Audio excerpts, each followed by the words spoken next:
காஞ்சிபுரம் மாவட்டத்திற்கு மிக கனமழைக்கான orange alert விடுக்கப்பட்டிருக்கும் நிலையில் பல்வேறு இடங்களில் கனமழை பெய்து வருகிறது.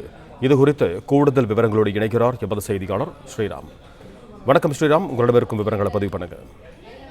வட தமிழகம் கடலோர பகுதிகளிலும் அதே போன்று டெல்டா பகுதிகளிலும் மற்றும் ரெட் மற்றும் ஆரஞ்சு அலர்ட் விடுக்கப்பட்டிருக்கு. இன்று முதல் 3 நாட்களுக்கு தொடர் கனமழை பெய்யும் அறிவித்திருக்கக்கூடிய நிலையில் தற்போது காஞ்சிபுரம் மாவட்டத்தில் பல்வேறு இடங்களில் காலை 11 மணியில் இருந்து கனமழையானது பெய்து வருகிறது. குறிப்பாக ஸ்ரீபெரும்புத்தூர், காஞ்சிபுரம் மாநகராட்சிக்கு உட்பட்ட பேருந்து நிலையம், ஓரிக்கை, செவிலிமேடு இது போன்ற பல்வேறு பகுதிகளில் விடாமல் அந்த கனமழையானது பெய்து வருகிறது.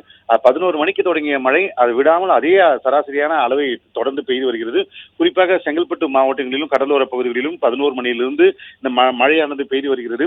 இன்று மற்றும் நாளை மறுநாள் இந்த மழை தொடரும் என்பதன் காரணமாக மாவட்ட நிர்வாகம் பல்வேறு நடவடிக்கையானது அனைத்து துறை சார்பில் நடவடிக்கை மேற்கொள்ளப்பட்டு வருகிறது. குறிப்பாக ஏரிகள் நிறைந்த மாவட்டம் என்பதன் காரணமாக ஏரிகளை கண்காணிக்கும் பணிகளும் ஏரிகளுக்கு நீர்வரத்து பாதைகளை வழியமைக்கும் பணியில் ஈடுபட்டு வருகிறார்கள். ஏற்கனவே அந்த மழை கடந்த காலங்களில் குறைந்ததன் காரணமாக 25% 50% மட்டுமே அந்த ஏரிகள் நிரம்பி இருக்கிறது. அந்த ஏரியை முழுவதுமாக நிரம்புவதற்கான பல்வேறு நடவடிக்கை குறிப்பாக காஞ்சிபுரம் மாநகராட்சியில் இருக்கக்கூடிய அந்த கால்வாய்கள் மற்றும் சாலைகளை சீரமைத்து உடனுக்குடன் நீர் தங்காமல் அப்புறப்படுத்துவதற்கான பல்வேறு நடவடிக்கை மேற்கொள்ளப்பட்டு வருகிறது. இந்த தொழிற்சாலைக்கு செல்பவர்கள் சிறிது அவர்கள் காலதாமதமாக சென்றிருக்கிறார்கள். இருப்பினும் இந்த மழை என்பது கடந்த காலங்களில் இல்லாமல் தற்போது பெய்திருக்கும் காரணமாக விவசாயிகள் மற்றும் பொதுமக்கள் மகிழ்ச்சி அடைந்திருக்கிறார்கள்.